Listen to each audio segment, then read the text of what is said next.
They thought he was just another agent hiding his Hollywood millions in the mountains. They were about to learn that for Jason Statham, the action scenes aren't just for the cameras. Deep in the sprawling wilds of Montana, where mountains clawed at the sky and pine forests whispered ancient secrets, lay Blackstone Ridge. It wasn't a ranch so much as a fortress of solitude, 40 acres of rugged earth carved out for a man who had earned his peace. At 55, Jason Statham moved with the deliberate economy of a predator at rest. He didn't live in hiding. He lived in defiance of a world that had forgotten the meaning of quiet. His days were a ritual of iron and discipline. He rose with the sun, his breath misting in the frigid air as he trained. A brutal ballet of shadowboxing and heavy bag work in a converted barn. He chopped his own wood, the rhythmic thwack of the axe echoing through the valley. He rode his black stallion, Ghost, with the same focused intensity he brought to a film set. The gates to Blackstone Ridge were unmarked. The winding gravel road leading to it was a deterrent in itself. Here, a man could be measured by the strength of his hands and the silence he kept.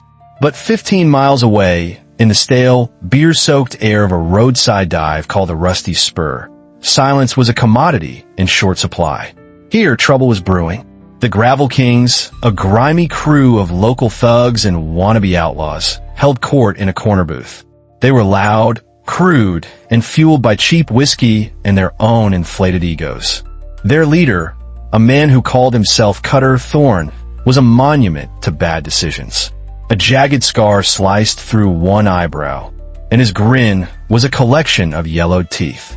He slammed a shot glass down, the sound cracking through the bar's low hum. "You hear me?" Thorne growled, his voice a gravelly rasp. "Statham thinks he's royalty up on that hill. Mr. Hollywood, too good for the rest of us." One of his cronies, a hulking brute named Rhino, grunted in agreement. "Heard he's got cars worth more than this whole damn town. Land, cash, and an ego the size of a mountain." Thorne sneered, pouring another round. "I say we pay him a visit. A friendly reminder that even legends can bleed." A younger, wirier member of the crew, nicknamed Weasel, shifted uncomfortably. "I don't know, Cutter. The guy's, well, he's Jason Statham. He's not just some actor." Thorne's eyes narrowed into dangerous slits. He leaned across the table, his voice dropping to a menacing whisper. "And we're the Gravel Kings. You think his fancy movie moves can stop a tire iron to the kneecap?" The others laughed, a harsh, ugly sound. But even as he postured, a tiny, cold knot of doubt tightened in Thorne's gut. He shoved it down. Pride was a more potent drug than whiskey, and tonight he was high on it. The plan was set. They would teach the movie star a lesson in real-world fear. The sun bled out behind the western peaks, painting the sky in violent streaks of orange and purple. A profound stillness settled over Blackstone Ridge as Statham finished his evening rounds. He'd fed Ghost, secured the barn, and was heading back toward the main house, a solid structure of dark wood and stone that seemed to grow out of the hillside itself. He wore a simple gray Henley and worn denim, his famous scowl softened by the tranquility of his surroundings. He was about to step onto the wide porch when he froze. His senses, honed by years of training and a lifetime of paying attention, screamed that something was wrong. Down by his feet, pressed into the damp earth, were boot prints. Fresh, and not his. There were several sets, clumsy and deep. He lifted his gaze, his eyes scanning the tree line beyond the barn. Shadows were moving where they shouldn't be. Too deliberate for deer, too bulky for coyotes. Too stupid to know whose land they were trespassing on.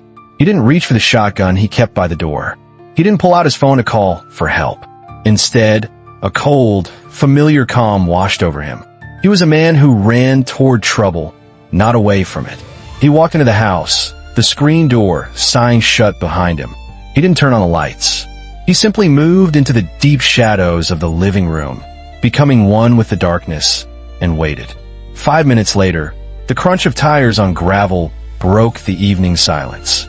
A battered pickup truck, its engine coughing, rolled to a stop. Doors slammed, echoing with arrogant finality. Boots hit the dirt. Then a voice, loud and obnoxious, sliced through the piece. "Well, damn, boys. Look at this place. King of the castle, ain't he?" It was Thorn. As if summoned by the words, Statham materialized from the shadows and stepped onto the porch. He stood with his arms crossed over his chest, a silhouette of coiled stillness against the dying light. "You're not lost," he stated, his voice flat and devoid of emotion. The 5 men startled, spinning around. Thorn recovered first, a predatory grin spreading across his face as he hefted a tire iron from his belt. "No, sir," he swaggered, stepping forward into the dim light of the porch. "We found exactly what we were looking for." "And what's that?" Statham asked, his tone unchanging.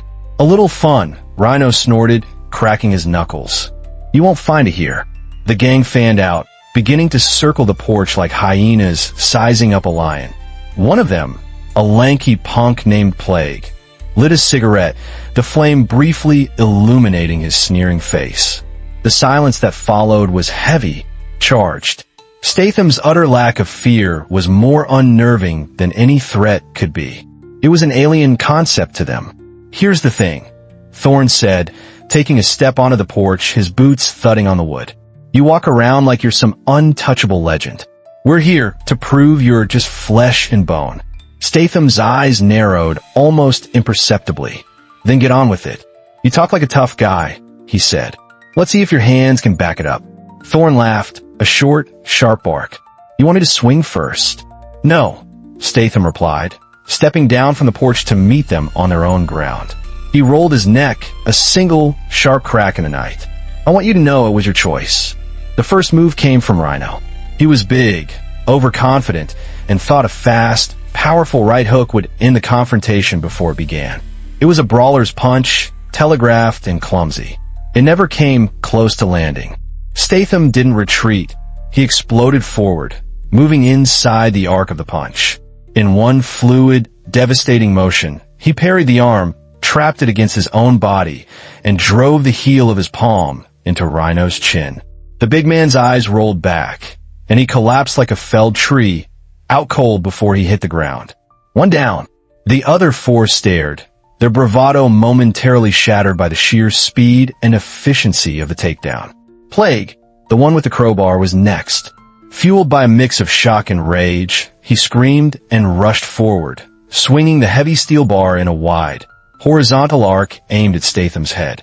Statham dropped, the crowbar whistling through the air where his skull had been a split second before.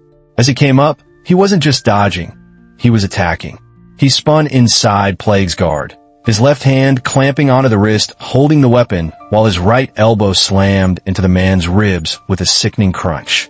Plague gasped, the air forced from his lungs, and the crowbar clattered to the ground. Statham didn't stop. He twisted the captured arm, forcing Plague to his knees with a sharp cry of pain as his shoulder joint was hyperextended. 2 down. Thorn blinked, his mind struggling to process the scene. This wasn't a fight. It was a disassembly. Weasel, the youngest, took a hesitant step back, his eyes wide with terror. "Cutter," he whimpered. "Shut up," Thorn roared, his fear transmuting into pure fury. He raised the tire iron high and brought it down in a desperate 2-handed overhead smash. It was a killing blow. Statham stepped into the attack, not away from it. Both his hands shot up, catching the tire iron mid-swing with a loud clang of metal on bone. The force of the blow would have shattered a normal man's arms. Statham's forearms, conditioned like steel, held firm. For a heartbeat, the 2 men were locked in a struggle of wills.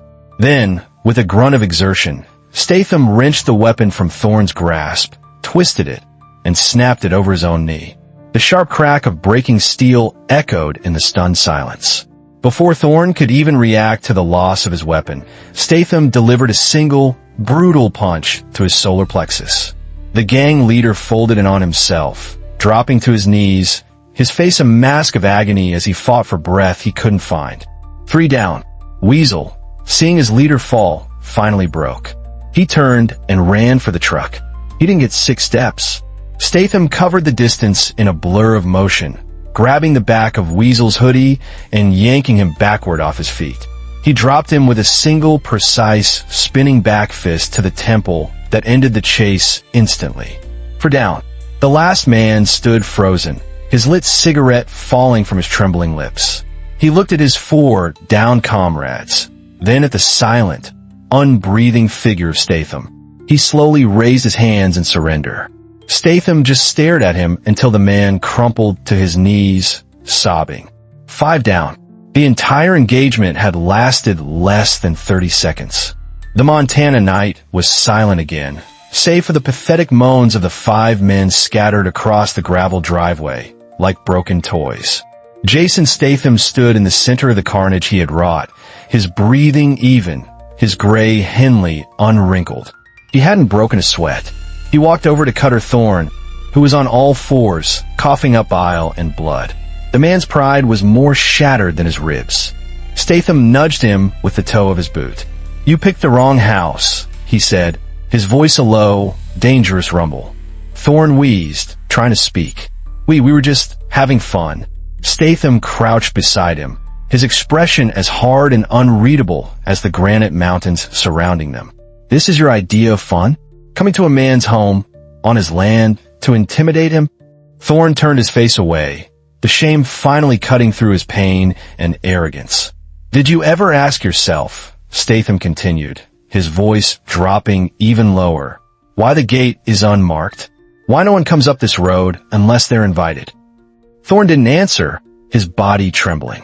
"It's not because they're afraid of an actor," Statham said, leaning closer, his breath ghosting past Thorne's ear. "It's because they have enough sense to know what happens when you force a quiet man to get loud."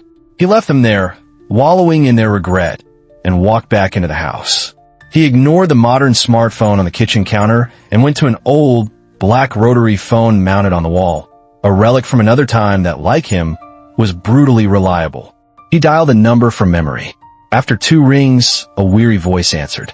"Donovan." "They're here," Statham said simply. There was a pause on the other end. "When you say they, do you mean the Gravel Kings? The crew that's been causing trouble down in Red Rock?" "The same," Statham confirmed. Another beat of silence. "You okay, Jason?" "I'm fine," Statham replied. "They're not." Sheriff Donovan let out a dry, humorless chuckle. "You want me to send a couple of deputies up?" "Send an ambulance first," Statham said. "Then cuffs." "I'll bring both," Donovan replied, the line clicking dead. Statham went back out onto the porch, now holding a steaming mug of tea. He watched as Rhino began to stir, clutching his jaw. Plague was still cradling his shoulder, whimpering. "Don't move around too much," Statham advised calmly from the shadows. "Unless you want something else broken." Thorne, his breathing finally returning in ragged gasps, looked up at him, his eyes filled with a mixture of hatred and awe. "Why? Why didn't you finish us?" he rasped. Statham took a slow sip of his tea. "Because I'm not you," he said. "I don't hurt people to feel powerful. I hurt people who forget what power is for." Thorne let out a weak, rattling laugh. "Guess I forgot." "No," Statham corrected him, his voice carrying the cold finality of a judge's gavel. "You never knew." 20 minutes later, the night was torn apart by flashing red and blue lights. 3 sheriff's vehicles and a paramedic truck crunched up the gravel driveway. Sheriff Donovan, a barrel-chested man with a weathered face and a memory as long as a Montana winter, stepped out of his vehicle. He took one long look at the scene, the 5 groaning men, the broken tire iron, the single set of footprints in the center of it all, and shook his head slowly. "Looks like you saved the county some overtime on a manhunt, Jason," he said, his voice laced with grudging respect. Statham simply nodded from a porch. A young deputy, Lane, knelt beside Rhino, his eyes wide. "Sweet Jesus," he muttered. "What happened here?" Rhino, his voice a pained whisper, answered, "We picked a fight with a demon in a monk's body." Donovan raised an eyebrow at Statham. "They high?" "No," Statham replied flatly. "Just stupid." As the medics began their work, triaging broken bones and bruised egos, Donovan walked over to Thorne. "Do you have any idea," the sheriff began, his voice dangerously calm, "who you just tried to strong-arm? I'm not talking about the movie star. I'm talking about the man who's trained half the special forces operators in the Western Hemisphere on hand-to-hand combat. He's just an old actor, Thor mumbled, the lie tasting like ash in his mouth. Donovan chuckled grimly. Well, that old actor just taught you the difference between movie pain and real pain. Buki in leni. Assault, trespassing, conspiracy to commit. Hell, book M for being idiots. The story spread faster than a wildfire. It turned out a hunter, checking on a trail cam positioned near the main road, had accidentally captured footage of the Gravel King's truck heading up the unmarked road to Blackstone Ridge. The camera didn't see the fight, but it saw everything else. 5 arrogant men walking in, and 2 ambulances and 3 squad cars carrying them out less than an hour later. The clip, grainy and silent, was leaked online. Within hours, it was on TikTok, YouTube Shorts, and every corner of the internet. It was dubbed the Montana Beatdown. The comment sections exploded. Jason Statham's HOA rules are just different. They brought a tire iron. He brought a 5-piece combo with a side of regret. This is what happens when you confuse living quietly with living scared. Hashtag Statham style. Memes were born. Clips of his movies were edited next to the trail cam footage. The broken tire iron became a legendary artifact. Back at the ranch, Statham was oblivious to his newfound viral fame. He was on his hands and knees, scrubbing the bloodstains off his porch. He hated violence, not because he was afraid of it, but because it was messy, a failure of order. But when chaos knocked on his door, he didn't politely ask it to leave. He sent it back, broken and bleeding, as a message to any other chaos that might be listening. Months passed. The snows came and went, and the wild grasses of Montana grew over the scars in the gravel. Blackstone Ridge returned to its state of formidable peace, but something had changed. The ranch was no longer just a private retreat. It was a landmark, a modern legend. The story of the Gravel Kings had become local folklore, a cautionary tale told to unruly kids and boastful drifters. Tourists would sometimes drive to the end of the public road, hoping for a glimpse, but none ever dared to approach the unmarked gate. It was protected now by something far more effective than a lock, a reputation. In the county courthouse, the legal system did its slow work. Cutter Thorne took a plea deal and was sentenced to 3 years. The others received lesser sentences. They disbanded, their reign of petty terror over. The legend of their downfall, however, was just beginning. One crisp autumn evening, Statham sat on his porch, watching the sun set. His wife, Rosie, a woman with a warm smile that contrasted his permanent scowl, came out and handed him a mug of tea. She sat beside him, their shoulders touching. Another journalist called today, she said, her voice filled with amusement. From one of those big London papers. Let me guess, Statham grunted.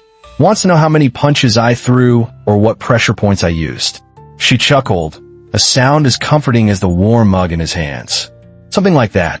I told them the truth, though. Oh, and what's that? That you didn't fight those men to prove you were tough, she said, looking out at the vast, peaceful landscape. You fought them to protect the one thing they could never understand. She paused, then added softly this. The quiet. Statham looked out over the hills, his gaze distant. The land was his sanctuary, the one place the noise of the world couldn't reach. He had built his life around that peace, and he would defend it with a ferocity that the loud, chaotic world had forgotten was possible. Sometimes, he said, his voice a low murmur, the only way to keep the peace is to show people how violently you're prepared to defend it. Rosie raised her cup. To peace. He tapped his mug against hers. To peace. They sat in comfortable silence as the last light faded, the land still, the birds singing their final evening songs. The world was as it should be. What do you think? Was Statham justified in his response? Or did he go too far? When peace is threatened, where do you draw the line? Let us know your thoughts in the comments below, and please comment with respect. If you enjoyed this story, don't forget to like, share, and subscribe for more.